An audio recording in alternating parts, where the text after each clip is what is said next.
ప్రజాకవి కాళోజీ జయంతి సందర్భంగా వారికి వినమ్రంగా నివాళులర్పిస్తూ కాళోజీ స్ఫూర్తి తెలంగాణ ఉద్యమానికి ఒక దిక్సూచి.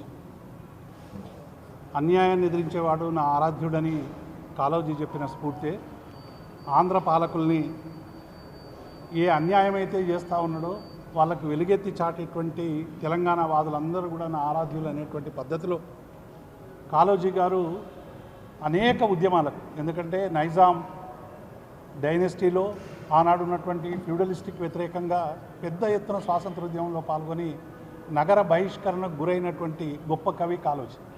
జెండా ఎగిరేసినందుకు నగర బహిష్కరణ చేసినటువంటి వాళ్ళలో కాళోజీ ఒకడు. అట్లే కాదు, ఉస్మానియా యూనివర్సిటీ విద్యార్థులు ఎందరినో కూడా ఆ రోజు బహిష్కరణ చేస్తే వారందరికి కూడా నాగ్పూర్ యూనివర్సిటీలో చదువు ఉండాలి, చదువు వలన మన జీవితాలు చైతన్యం పెరుగుతుందని చెప్పి ఆ రోజు విద్యార్థులకు కూడా అండగా ఉన్నటువంటి ఒక కవే కాదు, నాయకుడిగా కాళోజీ ఎదగడం అనేటువంటిది మనం అందరం కూడా చూస్తూ ఉన్నాం.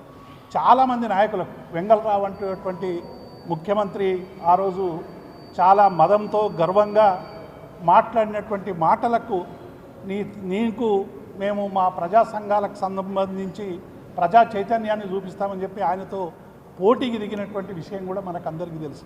ఆయన పౌర హక్కులు కాపాడబడాలని, ప్రభుత్వాలు రాజ్యహింస చేయొద్దని, చాలా ముఖ్యంగా వారు చెప్పింది ఏంటంటే ప్రభుత్వము వ్యవస్థలు రాజ్యహింస చేస్తే ప్రజలకు మిగిలేది ప్రతిహింస అనేటువంటిది ఉంటుంది. ఈ రాజ్యహింస వల్లనే ప్రతిహింస వస్తుంది కాబట్టి రాజ్యహింస మానుకోవాలని ప్రభుత్వాలని నిలదీసినటువంటి గొప్ప కవి కాళోజీ. అందుకే ఆనాటి నుండి వారు ఎమ్మెల్సీగా చేసిన, వారు కవిగా ఉన్న అన్ని సందర్భాల్లో కూడా 53 నుంచి 58 వరకు వారు ఎమ్మెల్సీగా కూడా మన ఆంధ్రప్రదేశ్లో పనిచేసినటువంటి సందర్భం. అట్లాగే కాళోజీ ఏ సంస్థలనైనా తప్పకుండా అన్యాయాన్ని ఎదిరించాలి, సమానత్వం రావాలి, పౌర హక్కులు కాపాడాలి, రాజ్యహింస ఉండకూడదు, ప్రజలందరూ కూడా సమానత్వంతో బతకాలని ఒక గొప్ప సూక్తితో బతికి జీవితకాలం అంతా కూడా ఆయన పోరాటం నేర్పి అమరుడైనటువంటి కాళోజీకి నిజమైనటువంటి నివాళిగా గత 10 ఏళ్లలో ఇంతకుముందే దేశపతి గారు, మా కొప్పలీశ్వర్ గారు చెప్పినట్టు కాంగ్రెస్ పార్టీ ఇవాళ చేస్తున్నటువంటి అనేక దుష్టంతాలు ఇవాళ మనం అందరం కూడా చూస్తూ ఉన్నాం.